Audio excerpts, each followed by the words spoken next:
Hi everyone, welcome to my channel. My name is Rhonda and I'm also known as the Sparkly One.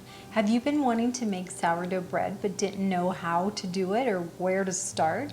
Let me show you how to do it. It's really easy and it's not as hard as you think.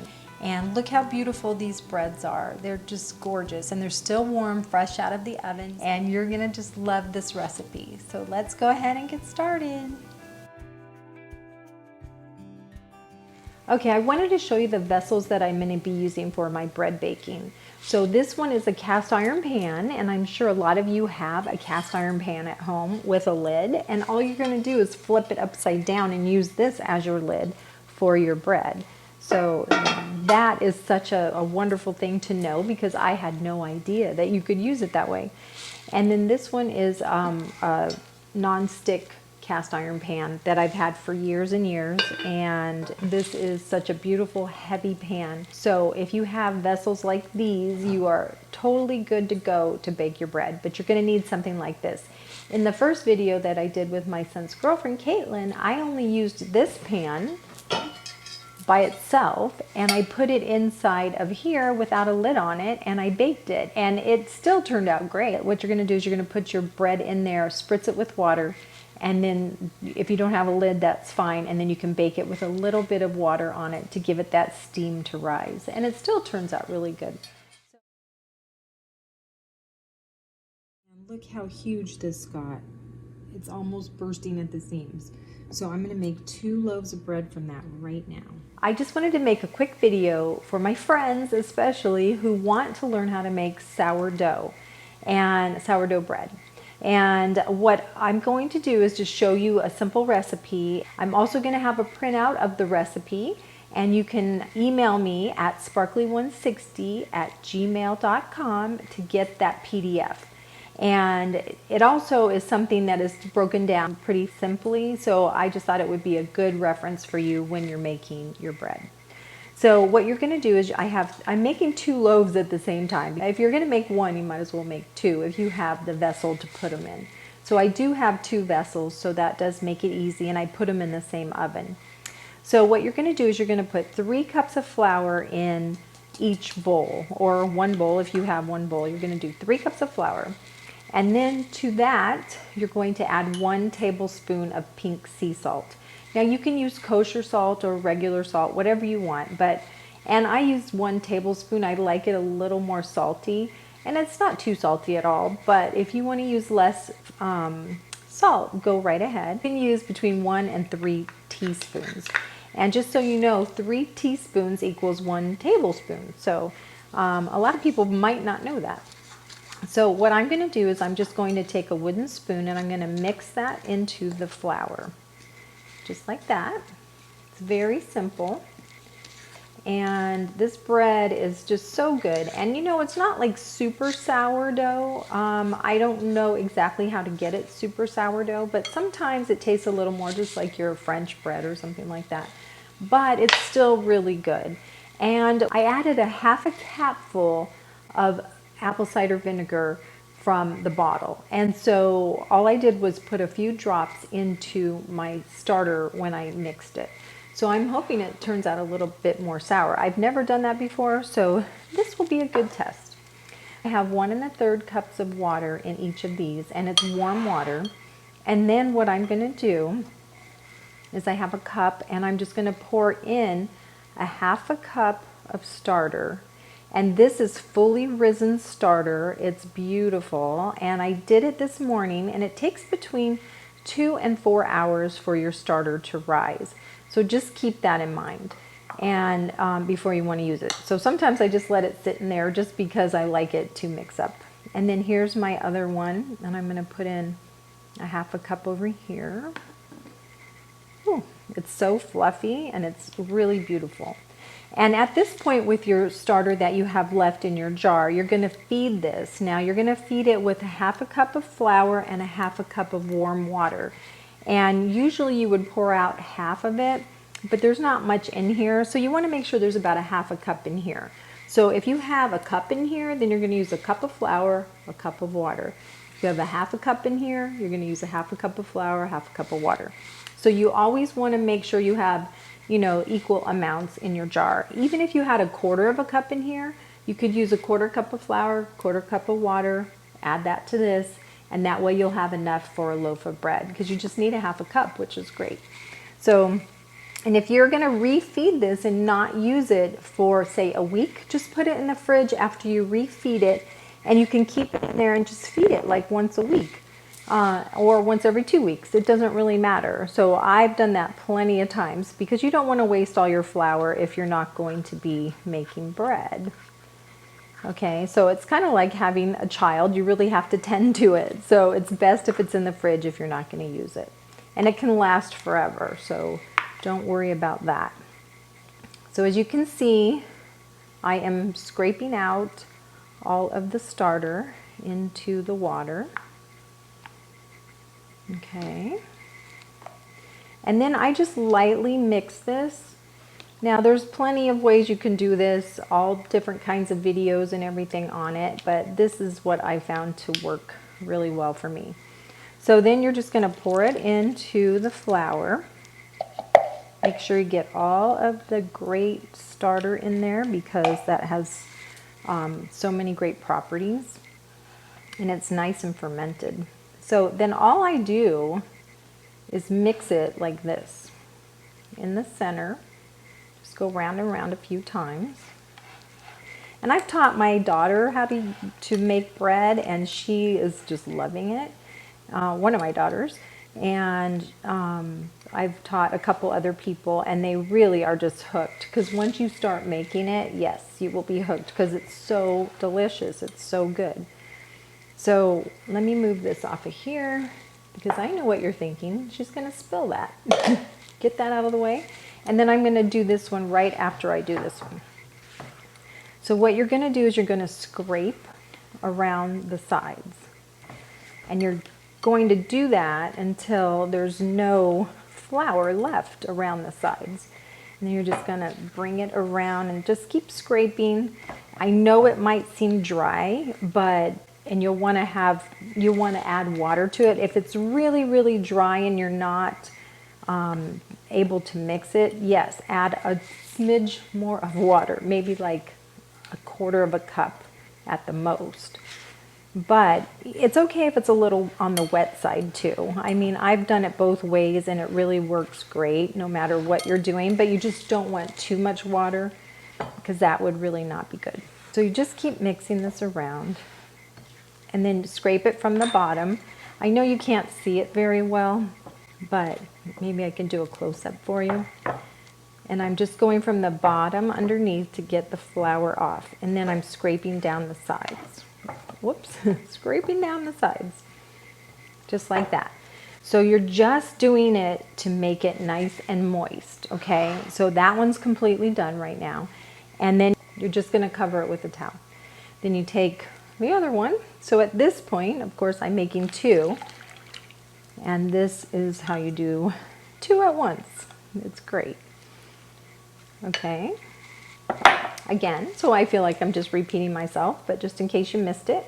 So you're just going to mix it in the center, just around and around, then start going around the edges and scrape it down. And I know some might fly out of the bowl, but that's okay. Okay, so here you go. Now, it depends too on the humidity in your kitchen. If it's a hot summer day, you might need a little bit more water. You might need, 1.5 cups of water, which is funny because this one right here is a bit dry, and I feel like this one does need a little more water. So let me grab just a tad of water, and then I'm going to add it to this. Okay. So I'm back. So this is about a quarter of a cup, but I'm not going to add the whole thing. I'm just going to add just a little bit. So it's so interesting how each bowl was different, even though I used the same amount of ingredients. So let's just get this one till it's nice and moist, and then I'll show you what this looks like. Okay, scrape down the sides. And I hope you're enjoying the bread making if you've made it already. I think it's so great because it makes such a great gift. I've given many away and people get hooked on making bread after you give it to them. And that's how I got hooked on making bread. My friend Julie gave me she gave me a loaf of bread. And I was like, that's the best bread I've ever tasted in my life. And she said, oh, well, do you want a starter? And I'm like, no, I don't have time for that. And then I decided, you know what, maybe I do want one. And my husband loves bread, so he was like, get one, get one. So I did, and the rest is history. So this has been about, let's see, so this is October, the end of October, and I believe she gave that to me in July. So just in a few months, I've really made so many loaves of bread since that time. I do have a video of my son's girlfriend and I making sourdough bread from her starter, from Julie's starter. So anyway, if you want to see that, if you want to see that video, I'll just post it right here and you can check that out. And that was the very first time we ever made it. So I've made probably 50 loaves since then, and it's been such a pleasure. So all you're going to do is cover these up, and then you're going to let them rest for 30 minutes to an hour. It just depends on how much time you have. If you want to let it sit a little longer, that's fine. But I like to do it at 30 minutes, and then I'm going to do what's called a stretch and fold. So I'll show you that in 30 minutes. I'm going to put on a timer, and I'll be right back. Alexa, how many minutes are left on my timer? You have 10 minutes left on your 30-minute timer. Okay, so I'm back to show you how to do a stretch and fold. So as you can see, they are covered up, and I'm just going to take off the covers. And then what you're going to do, you're going to have some water, and you're going to dip your spatula into this. And this is really important because the spatula makes it so much easier, and you don't even get your hands messy. So I really encourage you to get a really nice, kind of like a stiff rubber spatula. And then what you're going to do is you're going to stretch and fold this 20 times, okay? So what you do is you put your spatula underneath and you drag it across the top. And then you do it again, and you go around and you just keep dragging it across the top like that. So you're kind of, lifting it up and stretching it across the top of the dough. And then what I like to do is do this about 20 times and then let it sit again for 15 minutes and then do the same thing. So just go around, push it way under the dough and bring it to the top. Way under the dough, bring it to the top. See how nice and elastic that is? That is perfect. So you're just going to keep doing this, like I said, about 20 times. And in our first video, we only did it a few times. I think we stretched and folded once, maybe. I don't even remember, but we didn't really touch it that much, and we really should have incorporated a little bit more air into our dough. So that's really what this is doing. Making the dough, making the dough is actually very simple. It's just, the babysitting process that takes the longest. And before you know it, you'll have this down pat, and you're going to be able to make bread and know your own schedule. So you might want to make this in the morning and bake it at night, or you might want to make it at night and bake it in the morning. But whatever you do, just kind of figure out your own schedule. So I'll leave you, like I said, on the PDF, some directions on how I do it, but you can always change it to the preference that you have for yourself. Okay, so it's getting nice and thick, as you can see the difference. And then all I'm going to do is going to stick that back into the water and use it for this one. And you don't want to give it a lot of water, but it helps to make it not stick to the spatula. So again, you're just going to lift and stretch. And, it doesn't have to be perfect. You can just, figure it out and do it your way. But this is what I find to be easy for me. And what's funny is I'm trying, all the time, I'm trying to explain to people on a text or on the phone on how to do this without actually showing them. And then I send them the video that Caitlin and I did, and it's great, but it's a beginner video. And I think it's perfect, but I think we can always improve on things, so that's why I'm showing you my updated version here. So, and actually Caitlin and I talk a lot about the sourdough starter and how to make that, so that is a really good reference if you want to watch that video too. So here we go. Okay. So that is probably close to 20. I don't know. I don't even count anymore. I just kind of look at it and see what it looks like. And then I'm just going to put that back in the water, and then I'm just going to cover these back up and let them sit for 15 more minutes. And then I'll come back and I'll do exactly the same thing. So we're going to stretch and fold 2 times, and then on the 3rd time we're going to shape the dough. So let me go ahead and show you that when I get back. Okay, so we're back for stretch and fold number 2. Now you can do 3 stretch and folds, or you can do 2, whatever you prefer, but it incorporates more air each time. So if you have time to do a 3rd one, that would be perfect. Again, you're going to do the same thing and see how wonderful it looks. It's nice and smooth and just looks great. So you're just going to do this 20 times. So I'm going to let this rest for 15 minutes, and then we're going to come back and we're going to shape the dough. I want to show you a few things that you might need when you are baking bread. So if you're someone who would rather weigh your ingredients, my son's girlfriend Caitlin gave me this adorable little scale, and you can get something like this on Amazon, and you can weigh your ingredients if you'd like. And also I just wanted to show you that there is a bowl that you can get. This is called a banneton, and it has this like a muslin type fabric in it. And what you would do is you would put your dough in here versus putting it in the bowl like I showed you with the parchment.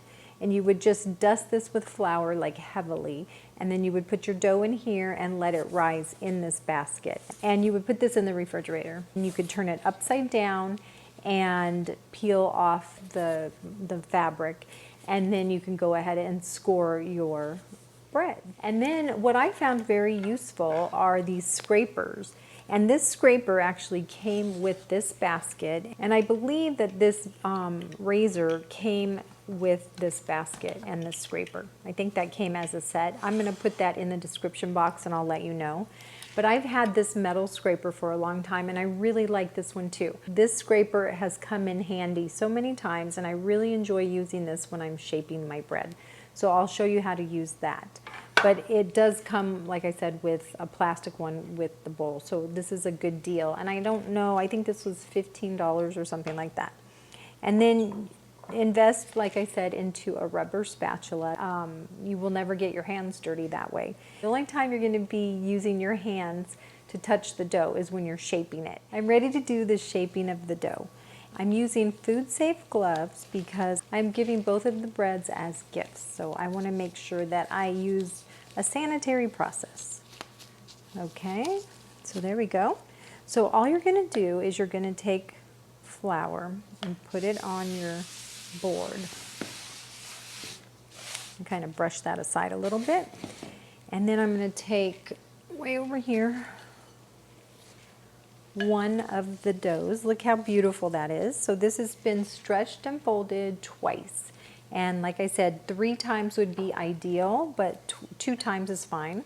And then you're going to take your spatula with a little bit of water on it and scrape it out of the bowl because it's sometimes a little sticky and hard to get out. Okay, so you're just going to scrape that out. Just like that. And put that back in the water. And then what I do is I just put some flour on my gloves. And then I take a little bit of flour like this with my scraper, and I just go underneath and push it on top. But you don't want to put a lot on top. If it's too wet, then you're going to want to use a little more flour on top. But you can also do this by hand, of course, but it can get a little sticky, so I kind of prefer to do it like this in the beginning until I get it covered with flour. And then what I'm going to do is I'm going to flatten it out.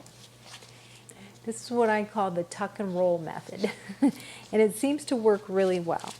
So I'm just going to roll it like that, and then stretch it out, and then roll it up again. Stretch it out and just keep rolling, and you can tuck it with your fingers underneath like this, and you can hear that the air is starting to go inside of the bread. And then you just want to make sure it's lightly floured. And look, it's already looking great. Then what I do is I take my scraper, and it's probably going to get loud, but I just go around and tuck it underneath. I just shape it with my other hand as I go around and kind of smooth it. So another alternative, of course, is just to keep using your hands and rolling it like this. So you want to do this a few times, maybe like 2 or 3 times, and you don't have to do it a lot. But as you can see, it's starting to bubble right there, and that means there's plenty of air inside of the bread. And then you can just use your hands and move it around like this. Or, like I said, if you want to use your scraper, you can do it like this. And it's forming into a nice little ball. And if it gets sticky on your palm, you can just put more flour on it. Look, perfect. So what I'm going to do with this, I'm going to scoot it over here a little bit, and I'm going to use my parchment paper. I'm just going to take it like this and put it right into the center of the parchment paper. And just kind of shape it into a little ball. And that's perfect. I'm going to take another bowl, a glass bowl, and put it into there, just like that. And if you have a different type of bowl, that's fine, whatever you want to use, as long as it's kind of small. You don't want it too big. And fold the edges down like that. Then you're just going to cover this with your towel again, and you're going to let it rise for 7 hours. So after 7 hours, you're going to put it in a warm spot, and then after 7 hours you can either put it in the fridge so you can score it in the morning, or you can bake it the same night. You can try to score it, but it's probably just going to melt back together if it's not refrigerated. So it's just kind of fun because you can experiment with different designs, and you can look on Pinterest and Instagram. They have lots and lots of designs and styles and different techniques of how to make your bread look beautiful. I'm going to insert right here on how I wrap up the bread as a gift, and it's so beautiful and makes such a great presentation. Who wouldn't want to receive a beautiful loaf of bread? In the description box I'll leave the links where I got all of these beautiful packaging and stencils and my Banneton on Amazon. And here is the second loaf, and again I'm just going to put it out onto the board. You can see how sticky it is. It's perfect. Lots of gluten in that bread, I can tell you. Okay, then again I'm just going to lift like this with my scraper. As you can see, it's kind of sticky, so this helps to just make it a little bit more easy and not as sticky to work with. Okay, just smooth that out, spread it out, tuck and roll, and tuck and roll, tuck and roll. And I think this just makes it really nice. It incorporates a lot of air into it. And you're not really messing with it too much, which is nice because you just kind of want to be quick at this, right? So you can just get on with your day. Oh, see, look it, I got a little too much air in there and it made a nice giant air bubble. So I'm just going to smooth that out. So I guess I'm going a little crazy, but there we go. Just get that. Okay. Okay, so let's just get that flour under there and start shaping it.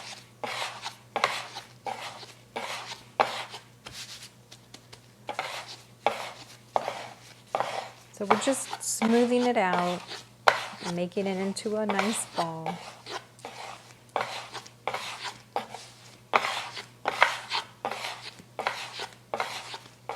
Okay, so I think I'm almost done with this.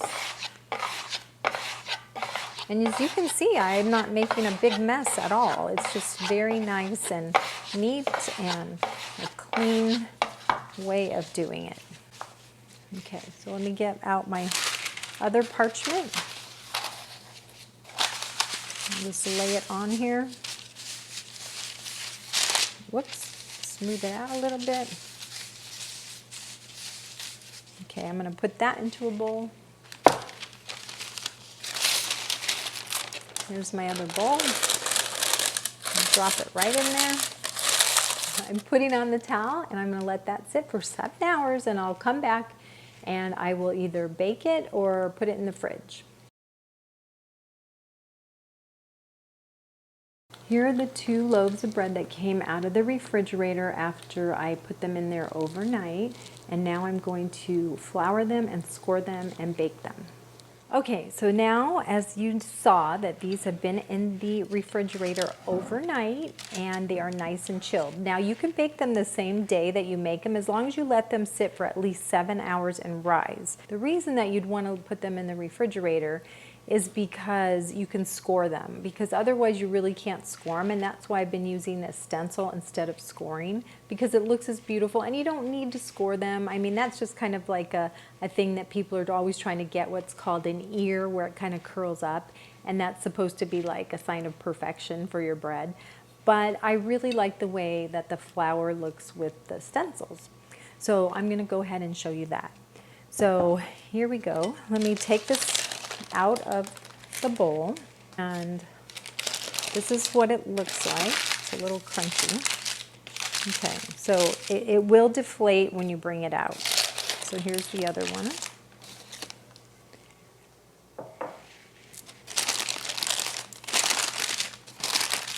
So as you can see, I'm going to be doing both of these. I know it's crunchy at the same time. So what I'm going to do, and I ordered these stencils off of Amazon, and I'll go ahead and put that in the description box with the link. And then I have just tons of them, and they're just so beautiful. And so all you're going to do is you're going to lay it down on top of the bread, just like that. And then you're going to take your little sifter, so whatever sifter you have, and then you're just going to sprinkle it onto the stencil, just like that. And sometimes they're going to lift, but that's okay. And you want to do it around the edge too, because then it looks like it's really just perfect, a perfect design. Okay, just like this. Just make sure you get all into the stencil. Whoops. Whoa, that's too much. But that's okay, that's just the way it goes. Okay, there we go. Just make sure I have it all covered in every spot. This is the fun part. So let me put the camera down a little lower so you can see what I'm doing. So what I'm going to do is just pick it off. What I'm going to do is I'm going to take it and I'm going to score, and you just want to push into the dough. Now if this was a dough that was sitting out and warm, it wouldn't really do anything, because it would just take on, it would just melt back together. And it kind of looks like it's doing that now, because this has been out for a little bit, maybe like a half an hour. And you can just score wherever you want, but I'm just gonna kind of make an outline right here, just like that. And that's it, that's all I'm doing on that one. You can see this one. There we go, that's good. See, maybe like halfway, and then over here halfway. And you want to do it a little deep, not, surfacey, because it won't separate. And then what you're going to do is you're going to go ahead and put it into your vessel. This is parchment paper. I'm folding it in half and I'm putting it inside of there. So I have a double layer in there, and then I'm going to take my bread and I'm just going to lay it on top of that. Put it down in there and let it kind of drop down, and you're going to have your parchment paper like this. It looks like it might be a little out of shape, but it'll be good. Then you take your lid and you put that on top, and this is ready to go in the oven. And then here is the second one. So I'm doing that one, taking my parchment paper for a double layer so it doesn't burn. Laying that right in there, just like that. All I'm gonna do is put this on top. You're gonna put them in the oven at 450 for 30 minutes with the lid on. Putting them both in at the same time. I'm gonna be taking the lid off of these right now. Make sure that you have extremely good pot holders because these get super duper hot. Make sure you take these off very carefully. Put them aside. That looks so good. Okay, and I just gotta take this one. This one's always the harder one because it's awkward. Oh, hot. Look how pretty those look. Can you see them? Let me zoom in just a little bit. Okay, so then I'm gonna shut the oven and then I'm gonna put those in for 20 minutes. Alexa, set an alarm for 20 minutes. Okay, so I'm opening up the oven. Look at how beautiful. Those look so pretty. So I would say they are done. I'm gonna go ahead and turn off the oven. I'm gonna get them out. There they are. Look how beautiful. And this one over here, do you see this one? That one got what's called an ear. So that lifted up and that's where the air escapes and it looks so pretty, doesn't it? And this one didn't do as well for an ear, but it still looks absolutely gorgeous. Didn't they turn out beautiful? Look at that. They're still warm out of the oven. And I just wanted to show you underneath because I put two layers of parchment paper. It didn't burn as much as it could have. So I think that is a perfect solution when you're trying to bake bread and not burn the bottom. But look at, isn't that just beautiful? And it just smells so delicious and I cannot wait to give these as a gift because I know whoever gets them is gonna love them. Thanks for joining me today. This is my Dutch oven that has this finish in here. What's that called?